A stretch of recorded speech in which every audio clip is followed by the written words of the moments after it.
Oke, baik, sahabat semua. Assalamualaikum warahmatullahi wabarakatuh. Salam sejahtera, salam sehat semuanya, dimanapun sahabat berada saat ini di seluruh wilayah Indonesia, mulai dari Sabang sampai Merauke. Kita tahu Jawa Bali saat ini masih PPKM level 4. Yang tertinggi itu berapa ya? Saya nggak tahu ya. Saya ini diajari begini-begini. Saya agak sedikit gaptek atau kadang-kadang misinformation. Level 4 itu tertinggi atau terendah? Saya kurang tahu, tetapi yang jelas level 4 itu mall belum dibuka kalau nggak salah, dan masih sama seperti yang selama 2 minggu atau 3 minggu terakhir kita mendapatkan di Jawa Bali. Jadi sahabat semua, kita tahu PPKM level 4 ini akan sampai tanggal 2 Agustus, dan hari ini informasinya yang terpapar sampai 45.000, naik lagi kemarin 28 ribuan, sekarang balik lagi ke 45 ribuan yang terpapar, dan ini sungguh sangat berat. Kalau hal ini terjadi, ini feeling saya aja ya, feeling saya sekali lagi, ini bukan sesuatu analisa atau dari data. Feeling saya kalau sampai tanggal 2 Agustus tidak juga turun, masih 30.000 sampai 40.000 yang terpapar, maka tujuannya sahabat semua ya, kita belum berbicara yang lain dulu, kita biar memahami kondisi saat ini. Jadi niat pemerintah mengadakan PPKM yang saya sampai sekarang lupa artinya apa gitu, mohon maaf, ngapunten pisan, ngapunten.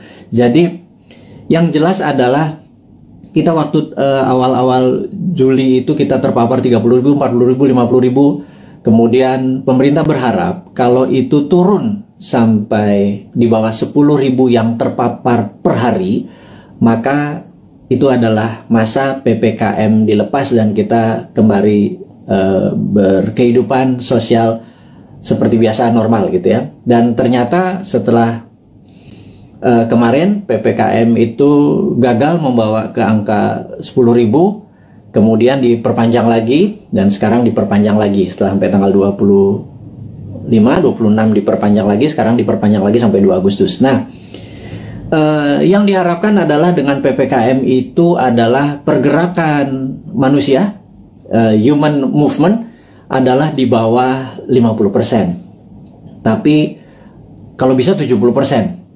Tapi apa daya, faktanya hanya 15%, alias yang 80-an persen masih bergerak seperti biasa.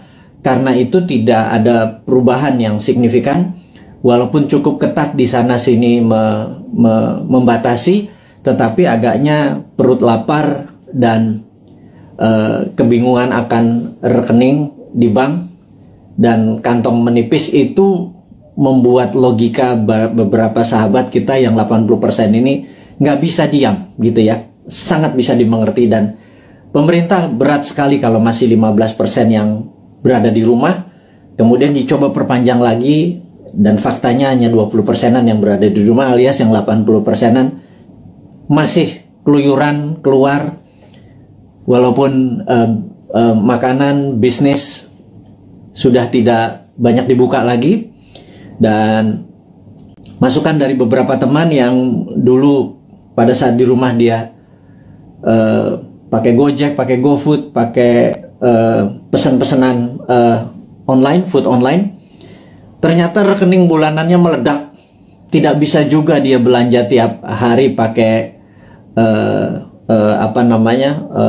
food online, dan ini membuat mereka mengurangi belanja online. Dan yang terjadi adalah banyak pengusaha yang pivot dari manual pindah ke digital, juga tidak dapat penjualan yang baik. Akhirnya banyak orang sekarang masak makanan di rumah.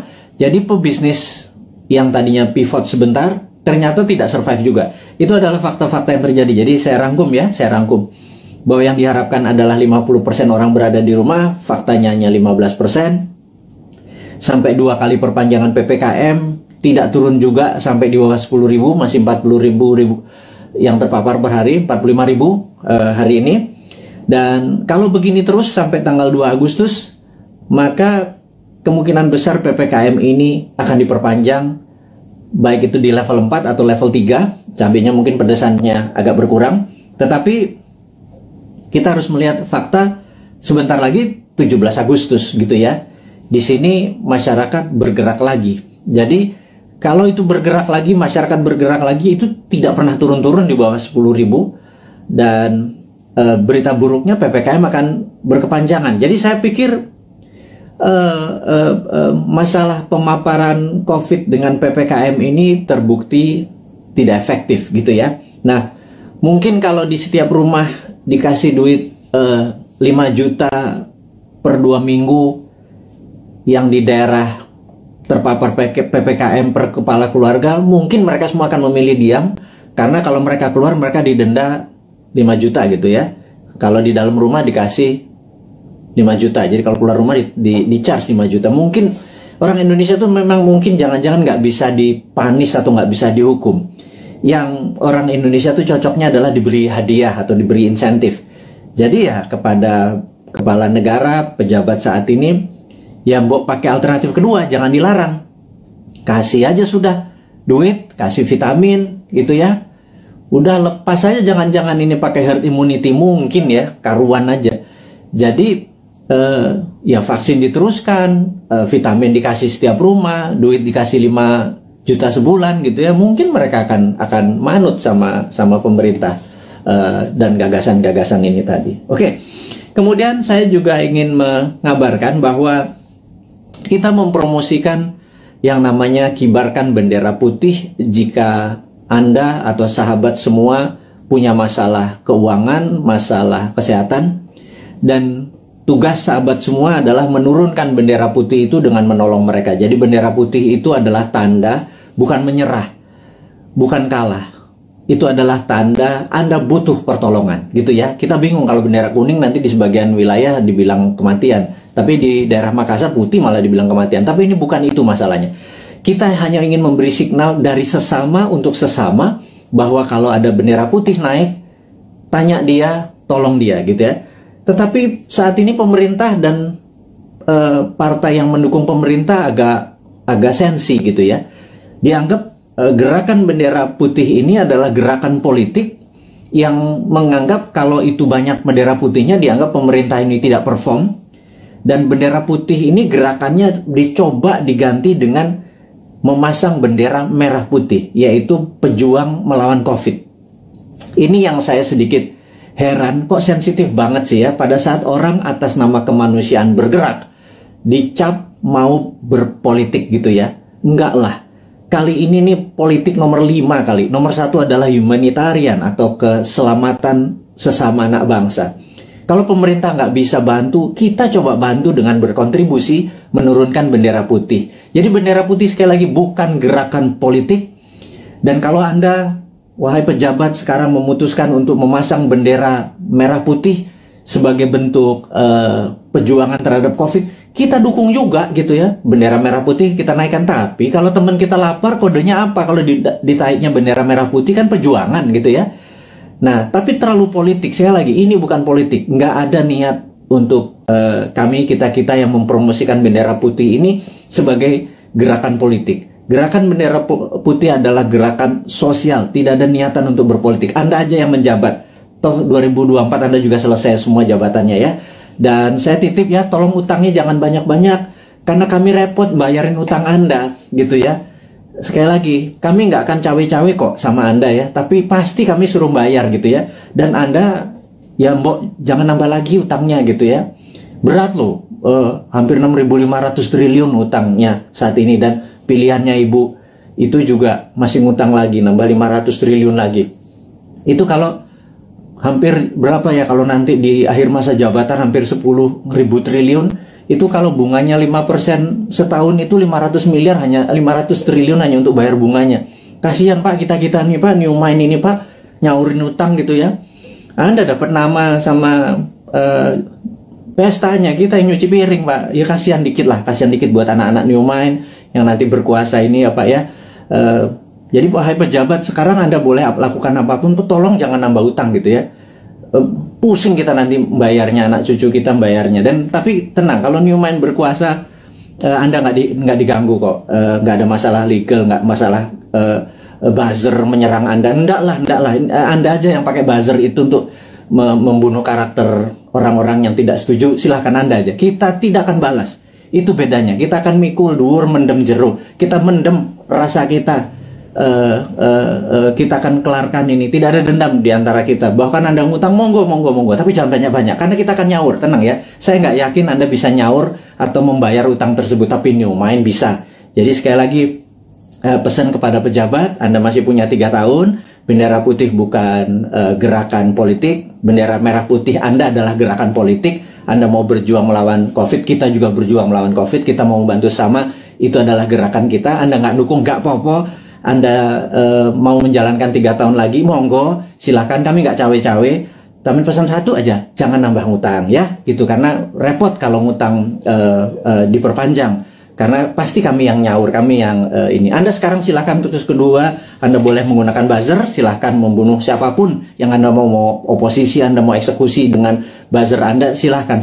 Tapi nanti jangan harap, kami nggak akan gabung dengan oposisi, kami juga nggak akan gabung dengan itu. Kami anggap semuanya old mind ya, mau oposisi mau incumbent, kami anggap semuanya old mind ya. Sekali lagi kami ulangi, New Mind itu menganggap oposisi saat ini dan incumbent itu adalah old mind. Kenapa kami bilang oposisi itu adalah old mind? Karena sampai sekarang oposisi itu tidak juga memberikan solusi kepada pemerintah.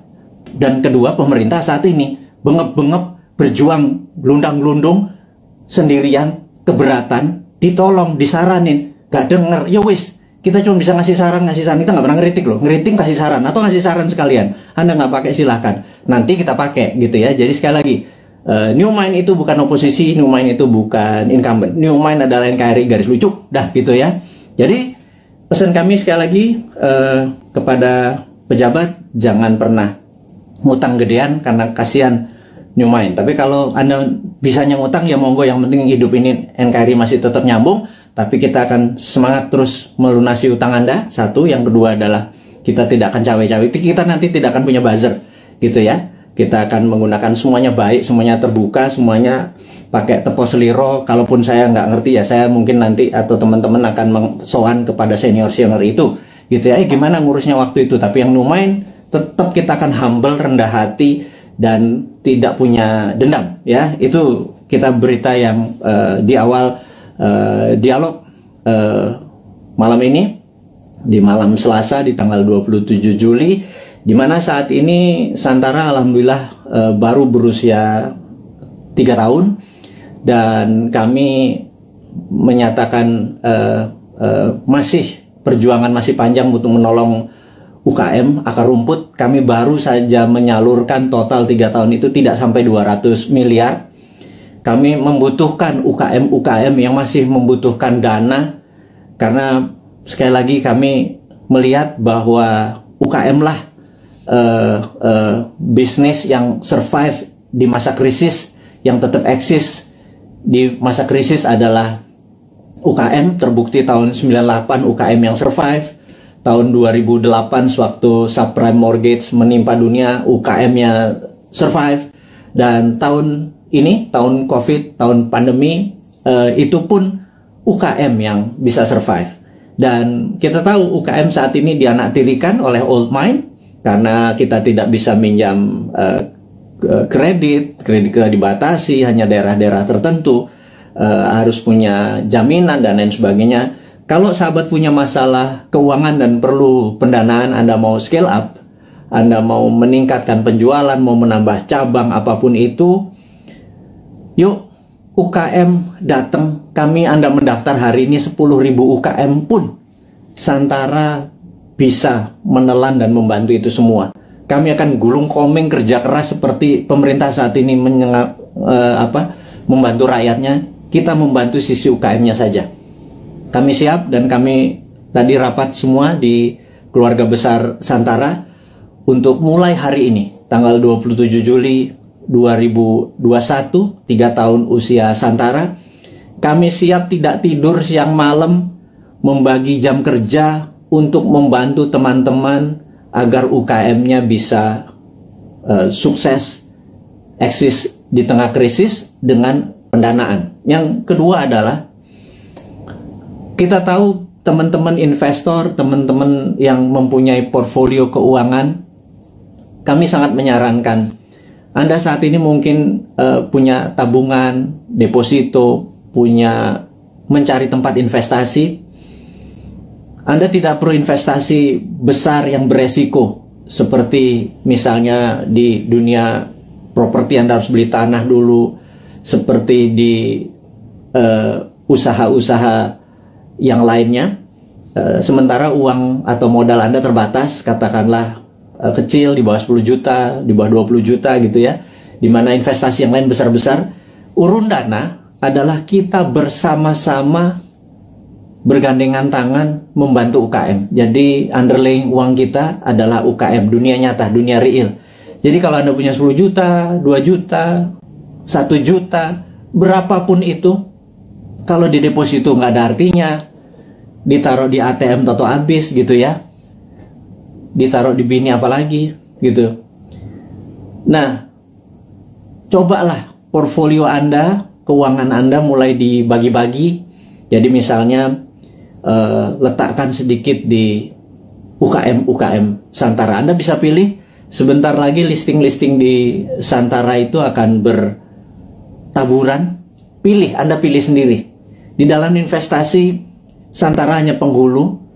Santara tidak membuat menyarankan ini yang baik, ini yang buruk. Anda sebagai investor lah yang berhak memilih pasangan Anda. Kalau Anda adalah cowok investor, maka UKM adalah ceweknya gitu ya. Cari yang cantik, yang pinter, yang terus belajar gitu ya untuk jadi pasangan investasi Anda. Jadi saya sangat sarankan kalau Anda berminat menjadi investor di Santara, hubungi nanti di IG-nya Santara, ada nomor investor. Kalau Anda mau invest, Anda nggak usah pikir, wah saya nggak punya duit 100 juta, kita nggak butuh. Sahabat, kita yang butuh adalah uang-uang yang nganggur, yang receh, ketimbang ditaruh di tabungan Anda di celengan babi itu, namanya juga celeng gitu ya. Anda pindahkan aja 1.500.000 uang Anda itu, pindahkan ke UKM. Jadi ada dua hal. Satu, Anda bisa dapat dividennya. Dua, Anda menolong ekonomi saudara kita sendiri, para UKM. Jadi itulah filosofi Santara dan niat Santara untuk membantu. Dan Santara saat ini kami ingin melaporkan juga bahwa dalam 2-3 tahun ke depan, dan mulai dari ulang tahun yang ketiga ini, kita akan membuat Santara internasional. Jadi Santara Viet di Vietnam, Santara Thai di Thailand, dan Santara Filipina. Itu 3 negara akan kita buat duluan. Jadi kita ingin Santara ini go internasional. Itu kita udah siapkan, kita udah ada mitranya. Jadi bukan hanya Gojek bisa di Vietnam, Santara pun bisa. Karena Santara punya keunikan, ini adalah equity crowdfunding pertama di Indonesia dan terbesar. Dan kita bercita-cita ingin menjadi yang terbesar di ASEAN atau di regional. Dan ini hanya membuktikan bahwa Indonesia bukan jago kandang. Indonesia di bawah New Mind itu ekspor kita. Buktinya Santara, karena di Vietnam, di Thailand, dan di Filipina tidak ada. Jadi kita go global, company kita dari sana ya dong untuk dong ya. Jadi Vietnam untuk Vietnam, Thailand untuk Thailand. Dia hanya pakai softwarenya kita. Dan mereka sangat antusias sekali. Nah, bayangkan kalau nanti ada 10.000 perusahaan Vietnam listing di Vietnam, tapi di Indonesia cuma 1.000. Yang ada masalah adalah orang Indonesianya. Orang Indonesia kakek mikir kali ya. Banyakan mikir, banyakan analisa, kepinteran kali ya, jangan-jangan. Karena itulah saya pikir ke depan, mbok kurangi mikir gitu ya. Berprasangka baik, banyak baca, terus banyak berdiskusi yang sehat. Jangan ngikuti buzzer nggak buat kita pinter gitu ya. Buzzer membuat kita hanya jadi kuda-kuda terus, curiga terus gitu. Jadi sahabat semua, kita lanjut lagi. Santara Go Internasional ini dikawal oleh seorang profesional yang khusus untuk melaksanakan di bidang internasional ini, dan kami serius sekali untuk membuat Santara menjadi perusahaan regional gitu ya. Kemudian ada lagi yang menarik, Santara adalah satu-satunya yang maaf agak meler ini. Jadi Santara satu-satunya saat ini yang siap dengan secondary. Secondary itu begini. Kalau Anda invest, Anda ingin exit, itu exitnya bisa di secondary. Jadi investasi itu ada dua. Satu dari dividen. di mana Anda dapat benefitnya, dividen. Dua adalah kenaikan dari nilai saham tersebut. Dan kenaikan nilai saham tersebut bisa Anda lepas di mana? Di secondary market. Jadi kalau Anda misalnya saat ini di IDX atau di Bursa Efek Indonesia, Anda membeli saham katakanlah BCA gitu ya, harganya lupa saya sekarang berapa, 30.000 atau 29.000 kali. Begitu Anda membeli, suatu hari harganya menjadi 30.000 atau 31.000, ada untung 1.000-2.000 perak. Anda selain dapat dividen dari BCA, Anda juga bisa exit, dapat 1.000 atau 2.000 rupiah per lembar saham yang Anda beli. Jadi Anda dapat capital gain-nya gitu ya. Nah, capital gain itu eksekusinya ada di secondary market. Jadi kalau Anda sekarang pemain kripto, Anda doge, Anda beli Bitcoin di harga dari langit, misalnya 100 juta, sekarang harganya 101 juta, Anda jualan untung 1 juta. Itu namanya secondary market. Anda melepas secondary market. Nah, sebentar lagi Santara akan meluncurkan secondary market. Izin kita dari OJK sudah lengkap. Jadi bisa dibayangkan, saat ini ada 1 juta sahabat kita yang bermain di kripto gitu ya. Uangnya tentunya saham-saham internasional. Koin-koin yang Anda main adalah koin internasional. Jadi uang Anda sebenarnya menguntungkan negara lain. Terus kemudian di Bursa Efek Indonesia juga ada sekitar 1,2 juta investor yang setiap hari ada di floor saham untuk jual beli sahamnya. Dan kita berharap sewaktu Santara secondary-nya dibuka, itu adalah teman-teman yang portfolio keuangannya tadi bermain mengharapkan capital gain, Anda bisa menolong UKM karena yang Anda beli adalah saham UKM. Benar-benar ada sektor realnya, yaitu membantu sahabat UKM di Indonesia. Dan apa yang terjadi kalau di Vietnam, Thailand, dan Filipina kita bisa bersama-sama, ini terlalu mulus kalau kita bilang sekarang ya. Anggap 3-4 tahun lagi lah sampai 2026, 2027. Itu kita akan menjadi the biggest bursa UKM di dunia. Dan ini akan membuktikan bahwa Indonesia sekali lagi bukan jago kandang. Indonesia memang layak 2045 menjadi superpower country. Sekali lagi, Indonesia tahun 2045 layak menjadi superpower country. Sayangnya saat ini ya, sudah 20 tahun kita dipimpin oleh 3 kepala negara. Kita belum juga per hari ini menjadi negara superpower ya. Saya sengaja membuat kata-kata ini untuk semua berpikir, bukan mengkritik, bukan ngeledek, bukan nyinyir, tetapi sebuah realita. 3 tahun kita dengan Ibu Mega, kemudian 10 tahun kita dengan Pak SBY, kemudian ditambah saat ini Pak Jokowi 7 tahun. Jadi total 20 tahun. Pertanyaannya, apakah Indonesia sudah menjadi negara superpower dalam 20 tahun? Jawabannya, kita masih negara pengimpor, kita masih negara penghutang, kita masih bergantung yuan dan dolar. Apakah itu dikatakan negara superpower? Gitu ya. Defisit neraca perdagangan kita sama Tiongkok membesar gitu ya. Produsen kita juga bukan barang-barang yang nilai tambah, tetapi masih bahan baku atau komoditi. Apa yang terjadi? Ini loh yang kita mau tanya. Wahai sahabat semua, yuk kita mikir bersama ya. Kita mikir bersama. 20 tahun kita sudah dipimpin oleh pemimpin besar. Ibu Mega adalah pemimpin wanita yang powerful. Pak SBY gitu ya, juga sangat powerful. 10 tahun dia memimpin. Kemudian Pak Jokowi juga sangat powerful. Sudah 7 tahun dan masih 3 tahun lagi. Total 20 tahun saat ini. Pertanyaannya kita, apakah sudah jadi negara superpower? GDP per kapita waktu Bu Mega itu adalah 1.700. Kemudian sama Pak SBY dibikin sekitar 3.700. Kemudian saat ini Pak Jokowi naik 15% lah. 7 tahun naik 15%. Jadi sekitar 4.000-an gitu ya. Kalau Pak SBY naiknya 220%. Kemudian Bu Mega naik sekitar 15% 3 tahun. Jadi saat ini kita ulangi lagi. Apakah Indonesia menjadi negara superpower selama 20 tahun 3 presiden ini berkuasa? Nah, kemudian di 2024 para calon-calon yang ada itu genre politiknya adalah mirip dengan ketiganya. Misalnya kita sebut aja Pak Prabowo ya, dia adalah ke Ibu Mega gitu ya. kemudian ada AHY mungkin ya, itu dia ke arah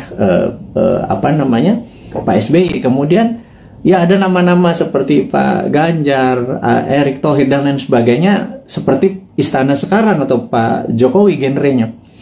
Apakah dengan mereka menjadi presiden 2024 sekarang yang ada di etalase politik sekarang ini, apakah selama 20 tahun ke depan akan membuat Indonesia menjadi negara superpower? Tanya deh, gitu ya. Anda kan ngefans tuh ya sama Pak Ridwan Kamil, ngefans sama Pak Ganjar. Nggak salah ngefans sama mereka. Saya juga ngefans loh, teman saya semua gitu ya. Tanya 5 tahun dengan mereka, 10 tahun dengan mereka itu akankah membuat Indonesia menjadi negara superpower gitu ya. Nah, pertanyaan berikutnya. Emang ada negara dalam 20 tahun menjadi negara superpower gitu ya? Itu kan, ini Sontoloyo ngomong doang lu si Bosman ini, emang ada negara dalam 20 tahun menjadi negara superpower? Oke. Saya ini saya pembaca buku cukup gila gitu ya, dan dari video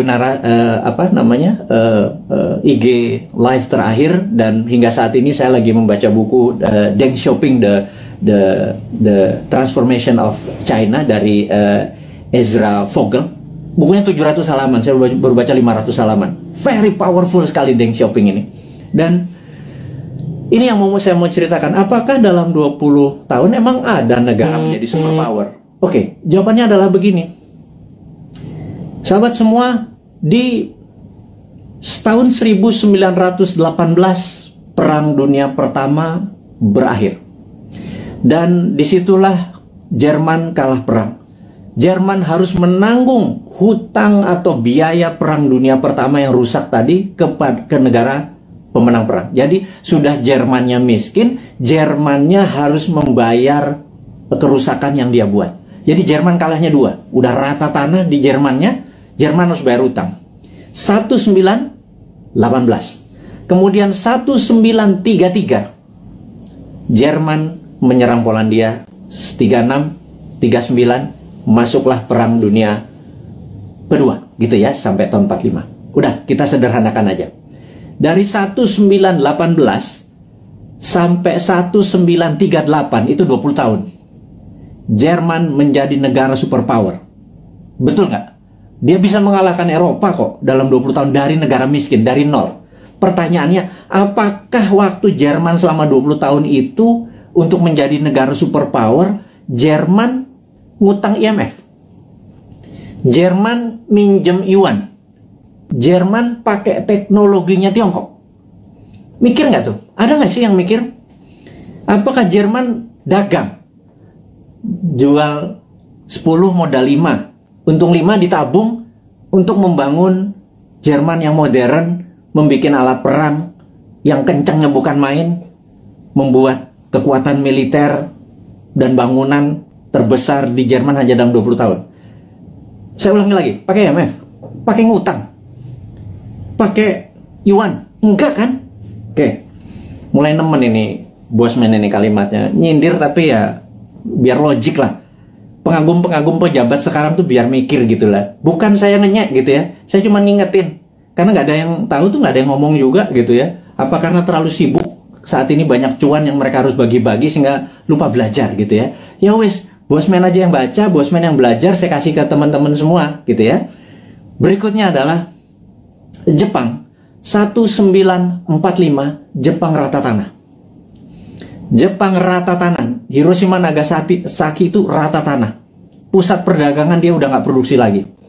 Kemudian 1964, 19 tahun, ada yang namanya Olimpiade Tokyo. Seperti sekarang ini, ada Olimpiade Tokyo. Anda harus nonton. Waduh, itu atletnya model semua itu. Ada Alika Smith, ada Robin dari Kanada, ada yang Jerman. Udahlah, Anda nonton dah. Jangan kebanyakan nonton acara sinetron di Indonesia, itu nggak ada pelajaran apa-apa itu. Sekarang udah sehat, kita semangat nonton Olimpiade yang saat ini ada di Tokyo gitu ya. Oke, balik lagi ke selama 19 tahun, kemudian Jepang membangun di tahun 1964 Jepang mengadakan Olimpiade Tokyo, dan itu adalah Olimpiade modern pertama di dunia. Atlet-atlet yang datang ke sana terkagum-kagum, kok bisa Jepang menjadi negara yang sangat maju gitu ya dalam tahun 64 itu. Dan kemudian tahun 80-an alias 20 tahun setelah itu, kita bicara tahun 80-an, ada Sony, ada Toyota, itu menguasai dunia seperti China sekarang. Jadi ternyata bisa tuh menjadi negara superpower dalam 20 tahun gitu ya. Nah, kemudian tahun 79 Tiongkok jangan tanya, Tiongkok rata tanah. Mao Zedong itu merusak semuanya, membakar orang-orang pinter, buku dibakar. Sampai orang yang Mao Zedong tidak sukai berkuasa atau mendapat kesempatan memimpin yang namanya Deng Xiaoping. Deng Xiaoping ini dalam pidatonya sering mengucapkan kata-kata demokrasi, sangat menarik. Demokrasi ini bukan berarti hanya pemilihan langsung, tapi demokrasi ini adalah semua orang yang berprestasi itu boleh mendapat jabatan yang tertinggi. Jadi orang berprestasi bukan karena dia membantu pemenangan terus dijadikan komisaris, bukan ya, bukan seperti itu ya. Jadi benar-benar berdasarkan merit atau prestasi, namanya meritokrasi. Nah, demokrasi ini adalah membebaskan semua orang yang berprestasi untuk menduduki jabatan penting. Nah, Deng Xiaoping memepet Ronald Reagan di tahun 80-an, dan Amerika banyak membantu Deng Xiaoping yang mengatakan dia akan mengikuti apa yang negara demokrasi mau. Ini yang saya bilang dia main tiga kaki. Kemudian dia harus memilih, dia berpihak ke Rusia, Soviet, atau ke Amerika. Dia main dua kaki. Ke Soviet sesama komunis, ke Amerika pura-pura ikut demokrasi. Di tahun 1989, Deng Xiaoping menghadapi sebuah dilema yang besar di mana demokrasinya meminta banyak korban, dan disitulah ada dua pilihan: soft power ikut demokrasi atau hard power China mulai berdiri sendiri. Akhirnya Deng memilih pilihan kedua. Disikat 10.000 mahasiswa di Tiananmen Square, dan disitulah muncul Tiananmen Papers. Jadi efeknya adalah seluruh investor keluar dari Tiongkok pada saat itu. China alone, China sendirian. Di tahun 89, para petinggi PKC, Partai Komunis Cina, memutuskan fuck IMF. Nah, kalimat gue ngomong gini nggak apa-apa ya. Kemudian dia mengatakan waktu ada Tiananmen, Gorbachev itu ada di Tiongkok. Deng Xiaoping di bukunya bilang Gorbachev goblok katanya gitu. Nah, akhirnya benar, perestroika dan glasnosnya Gorbachev merubuhkan Uni Soviet gitu ya. Sementara Deng Xiaoping dengan protokol Tiananmennya membuat China 89 ya, sendirian, semua ditinggalin sama perusahaan-perusahaan asing. Dia mulai memprinting renminbi dengan yuan dan lain sebagainya, itu udah saya lama ceritakan.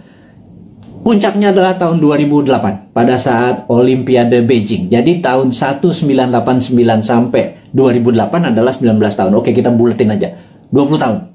China menjadi negara superpower. Sekali lagi, sejak saat itu sampai sekarang 20 tahun kemudian 2013, China punya policy mulai ofensif, mulai menyerang, mulai keluar untuk membuktikan kedikjayaannya dia. Selama 3.000 tahun, Tiongkok adalah negara trader terbesar di dunia. 200 tahun terakhir, Eropa masuk ke Shanghai, ke Beijing, dikasih narkoba, opium, membuat goblok orang-orang Tiongkok, dan membuat Deng Xiaoping bilang, kita harus merebut balik. Kemudian apa yang terjadi 20 tahun setelah tahun 89, tahun 2008 adalah puncak ekonominya Tiongkok, dan sekarang dia terus berjalan. 20 tahun kemudian, dalam 40 tahun, Tiongkok kembali menjadi negara trading terbesar di dunia dan negara kedua terkaya setelah Amerika. Sekali lagi, sahabat semua, ini membuktikan bahwa dalam 20 tahun harusnya Indonesia bisa menjadi negara superpower. Setidaknya road to become superpower country. Nah, 3 tahun Bu Mega, 10 tahun Pak SBY, dan 7 tahun Pak Jokowi, dia sudah do the right thing. Sekali lagi, sudah do the right thing. Ke depan, 20 tahun ke depan, sampai 2045, Indonesia untuk menjadi negara superpower, apakah genre old mind Anda masih mau pakai? Kalau Anda mau pakai ya silakan, karena ini kan demokrasi, gitu ya. Tetapi kalau Anda mau memakai new mind, ini persis seperti apa yang Tiongkok lakukan, seperti Jerman lakukan, seperti Jepang lakukan. New mind punya konsepnya. Monggo, yang menjadi presiden yang sekarang ada di etalase, monggo. Tetapi kalau mau pakai konsepnya new mind, kita sudah lengkap. Inilah sahabat semua, sahabat-sahabat Bosman, kaum Sontoloyo dari Republik Sontoloyo ini. Saya minta Anda semua sekarang mempromosikan ini semua. Bukan karena Bosman mau jadi presiden. Enggak, lupakan. Enggak penting. Yang penting kita cuma sejahtera. Untuk sejahtera itu harus punya konsep menjadi negara besar di tahun 2045. Gitu ya. Nah, untuk itu sekali lagi sangat rinci. Gimana caranya? Yaitu contohnya adalah kita tahu UKM saat ini 97% angkatan kerja itu adanya di UKM. Saya ulangi lagi. 97% angkatan kerja itu ada di UKM. Gara-gara pandemi, 9,7 juta sahabat kita menganggur. Karena Pak, UKM yang terpukul. Berikutnya, UKM saat ini belum menjadikan karpet merah difasilitas oleh pejabat negara. Karena kita belum bisa berdaulat UKM itu. Padahal ada lebih 50 juta UMKM ya, dari mikro, kecil, menengah, yang menghidupi 97% angkatan kerja. Jadi, kalau angkatan kerja ini mau mendapatkan lapangan kerja, bukan perusahaan besar yang dikasih pendanaannya, tetapi perusahaan UKM, gitu ya. Nah, Santara saat ini hadir untuk membuktikan bahwa konsep new mind itu berjalan. Dari kita untuk kita, dari sesama untuk sesama. Ingat, bendera putih adalah dari sesama untuk sesama. Kita nggak perlu IMF, kita nggak perlu Yuan, kita nggak perlu Jepang, kita nggak perlu Amerika, kita nggak perlu Tiongkok. Setuju ya? Dari kita untuk kita, itu bendera putih. UKM juga harusnya dari kita untuk kita. Jadi investor receh masuk 2 juta, 200 ribu, 500 ribu. Tolong angkat itu UKM. Ada jutaan UKM yang mau kita angkat. Ada jutaan sahabat kita juga punya duit nganggur gitu ya. Gabungkan semua. Santara hanya platform. Santara bukan membuat UKM besar. Yang buat UKM besar ya para UKM-nya. Yang buat kaya adalah investor itu pilih UKM yang benar. UKM itu marginnya itu jauh lebih besar dari perusahaan-perusahaan besar. UKM itu untungnya bisa 30%, 40% gitu ya. Dan inilah yang saya harapkan teman-teman portfolio keuangan Anda. Sekali lagi, bagilah kalau Anda punya 10 juta, 9 juta Anda taruh dimanapun boleh. 10%-nya taruh deh di UKM. Anda membantu UKM, 10% membantu UKM. Kalau saat ini uang beredar adalah 6.000 triliun, 10%-nya masuk ke UKM atau 60 triliun. 60 triliun itu untuk menghidupi UKM itu adalah dari kita untuk kita. Itu kita negaranya berdikari, nggak kita jadi ekspor, kita nggak ngutang gitu loh.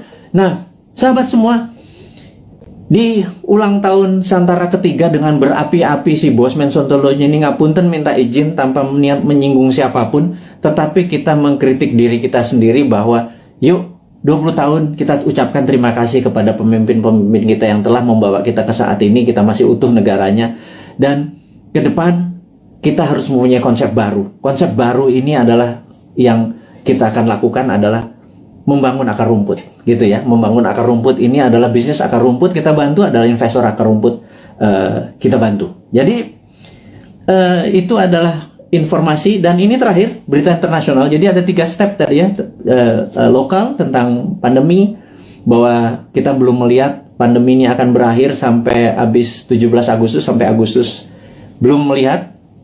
Kalau ditambah tadi masih itu, jadi kita harus melakukan strategi-strategi. Tetapi, nah ini kita harus bicara tidak selalu sisi negatifnya. Selalu setiap hoax itu ada key, setiap jatuh itu ada naik gitu. Setiap jatuh pasti ada peluang. Nah, sahabat semua, kita mau mengingatkan bahwa kapan moment of greatness dari Indonesia itu? Moment of greatness adalah mulai Oktober 2022. Bukannya jauh ya, itu angka dekat sekali. Kenapa? Karena G20 akan diselenggarakan bulan Oktober di 2022. G20 ini adalah government 20 negara akan hadir, di mana saat itu ini adalah moment of greatness dari bangsa Indonesia untuk membuktikan bahwa kita negara yang layak untuk dijadikan tuan rumah. Dan pada saat itu kita harus menyiapkan, sahabat semua, menyiapkan sesuatu untuk momen sebesar ini itu tidak semalam atau 2 malam. Itu menyiapkannya dari sekarang ini. Jadi peluangnya besar sekali. Dan kita mau minta deal dengan dengan Pak BUMN, Pak Erik, dengan Pak Sandiaga Uno untuk acara G20 itu 80%-nya adalah UKM yang memberikan kontribusi bantuannya gitu ya. Nanti kita akan deal bersama-sama nih. Kemudian ada berita internasional sekarang. Kita mau duluan. Nomor 1 adalah kita menginformasikan bahwa kemungkinan besar Biden akan resign. Nah ini Bosman ini kalau ngasih informasi ini rada-rada langitan sedikit. Bukan apa-apa. Karena berbisnis, bernegara, itu kita bukan hanya menyadari kekuatan politik lokal atau minat dari lokal, bahwa kekuatan asing itu patut dipertimbangkan, gitu ya. Dan kita tahu cara berpolitik 7 tahun terakhir ini kental politik lokal, gitu ya. Tidak peduli sama politik luar negeri. Bahwa misalnya kita sangat miring ke Tiongkok gitu ya. Seakan-akan di dunia ini negara cuma Indonesia dan Tiongkok gitu. 190 negara lain itu nggak kenal tuh. Emang ada negara Nauru ya. Emang ada Solomon Island ya. Emang ada negara Sri Lanka ya, gitu ya. Ini saya suka heran gitu ya, kok negara Tiongkok apa-apa Tiongkok gitu ya. Nah, kita cuma mengingatkan itu kan old mind, cuma 1 negara yang ada di kepala mereka. Kalau new mind negara itu 190 negara gitu ya. Nah, kita harus melihat bahwa kemungkinan besar Biden akan resign. Hanya sekedar mengingat bahwa kita tahu Trump waktu kalah itu ada yang mengatakan 4 negara bagiannya direkayasa, dan pada saat malam sebelum pelantikan Biden melakukan lobby, dan ini saya ceritakan kepada sahabat semua, ke Pentagon. Dan Pentagon agaknya mempunyai limit terhadap Biden karena dia dianggap lemah, dan Amerika tidak bisa menang perang lawan Tiongkok kecuali Biden dilengsarkan dengan alasan kesehatan. Ya, ini sekali lagi. Kemudian naiklah Kamala Harris, dan ini kuncinya, siapa yang jadi wakil presidennya Kamala Harris, that's the key. Saya nggak bisa kasih tahu sekarang karena saya emang nggak tahu. Tetapi ini harus menjadi perhatian sahabat semua, jadi bahan renungan bahwa oh iya, bernegara itu ada negara besar gitu ya. Karena dolar saat ini menguasai 65% transaksi dunia, dan itu namanya Amerika. Yuan saat ini cuma 1%-an yang namanya Tiongkok gitu ya. Terus kenapa transaksinya pakai yuan, kita juga nggak ngerti kadang-kadang. Terlalu pintar mungkin ya, karena banyak prestasi. Jadi kita yang nggak nyampe ilmunya. Oke, kemudian kita mau mengingatkan adalah begitu Biden nanti resign atas nama kesehatan, maka di sini Tiongkok yang mulai ketar-ketir. Jadi Tiongkok memang waktu kemarin PKC, Partai Komunis Cina, merayakan ulang tahun ke-100, Xi Jinping dengan retorik, dengan pidato yang orasi luar biasa, mengatakan bahwa akan memenggal kepala negara yang membuli Tiongkok. Dan ini kata-katanya sangat ofensif gitu ya. Jangan-jangan kalau gue yang jadi presiden udah dipenggal duluan sama dia, karena kan gue ngebully terus dia kan, gitu ya. Ngebully sebenarnya bukan anti Tiongkok. Kita akan terus bermitra dengan siapapun. Kita akan tiru bagaimana Tiongkok jadi besar, tetapi kita bukan negara yang dirugikan. Buktinya saat ini trading kita dengan Tiongkok adalah Tiongkok yang surplus, kita yang defisit. Jadi kita kalau menjadi presiden nanti, kaum Newman bilang kita harus impas dong. Jangan lo yang positif, kita juga harus positif atau impas. Jangan kita yang defisit gitu ya.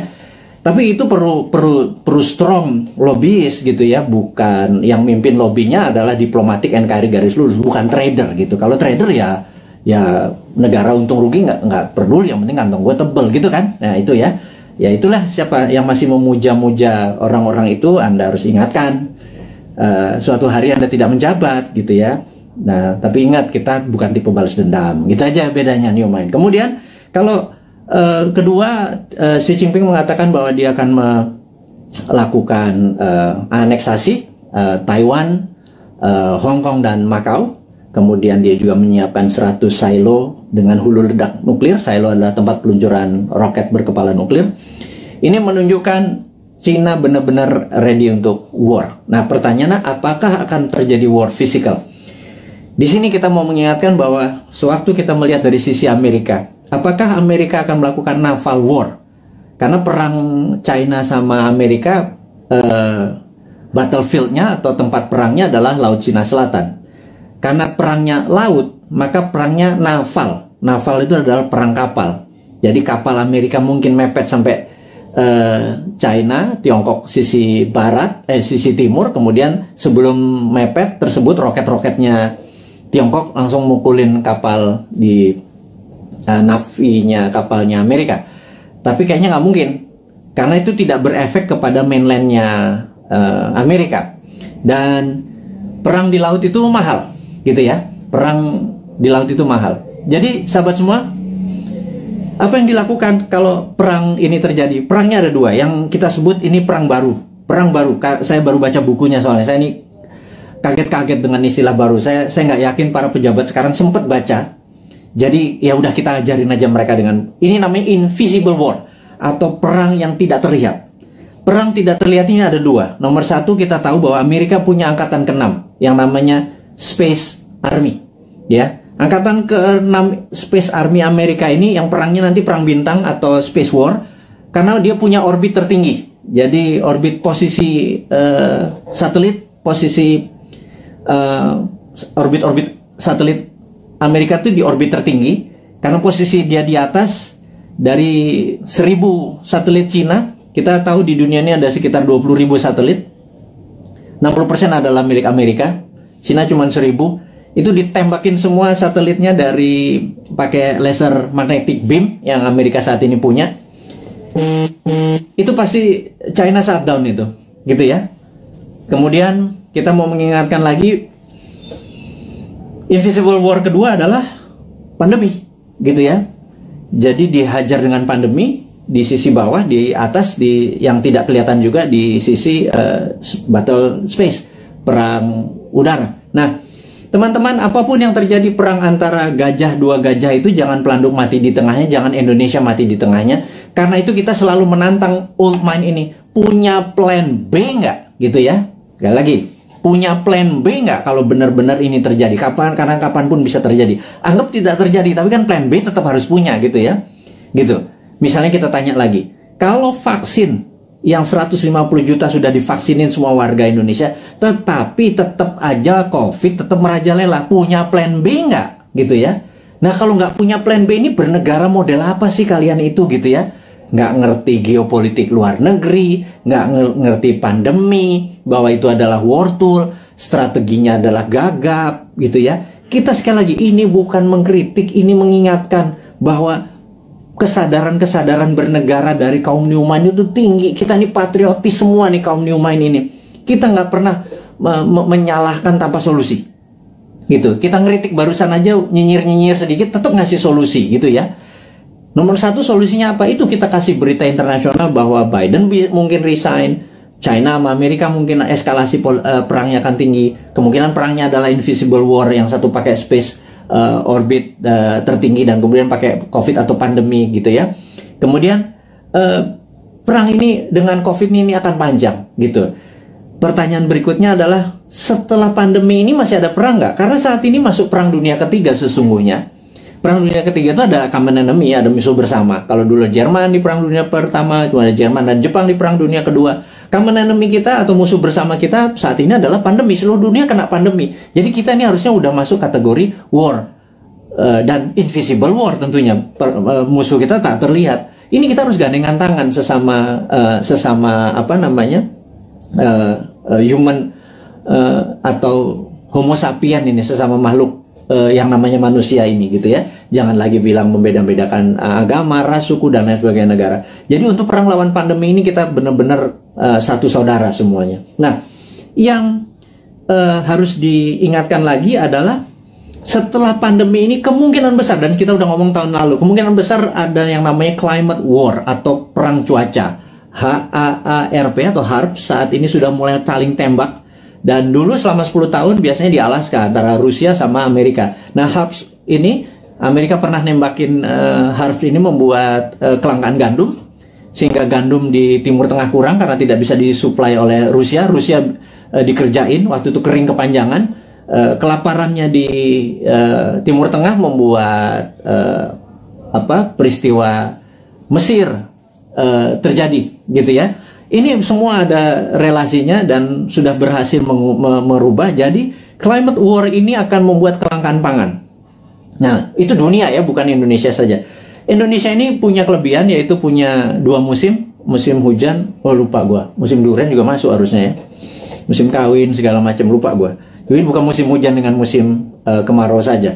Indonesia ini 90% wilayah yang mengandung air, H2O maksudnya. Kemudian alamnya ada vulkanik tektonik, dengan setiap saat Allah memberikan, alam memberikan pupuknya. Kemudian kita juga memiliki laut yang menghasilkan ikan. Kita ini komplit, sehingga Indonesia bisa menjadi, seharusnya kalau di bawah New Mind nanti, Indonesia menjadi the biggest food country. Kita akan banyak membangun food estate. Itu adalah solusi. Dimana pada saat selesai pandemic war, perang ini, kita akan menghadapi perang cuaca atau climate war, dan kita harusnya menjadi rule the world dengan cara itu.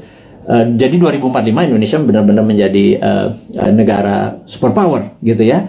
Itu kita kasih bocoran-bocoran seperti ini terus untuk mengingatkan bahwa udahlah, 20 tahun ke depan bisa Indonesia menjadi superpower, tetapi tidak bisa dengan cara old mind, dengan cara new mind. Ini loh konsepnya new mind. Kita berikan papersnya, kita berikan konsepnya, kita berikan orang-orangnya juga. Kalau Anda nggak, ini kita sepaket kok. Kita sering diskusi, kita banyak, ada sekitar 50-an sahabat-sahabat Bosman, berapa profesor segala macam. Terus saya bukan sendirian. Mana mungkin sih saya bisa buat video setiap hari segitu banyak, dan ilmunya adalah ilmu terupdate. Itu kalau nggak dengan profesor-profesor yang berada di sekeliling saya yang benar-benar mencintai tanah air ini dan benar-benar memahami geopolitik dan geostrategi. Itulah para kontributor yang terus membuat New Mind selama 3 tahun ke depan menjadi pintar.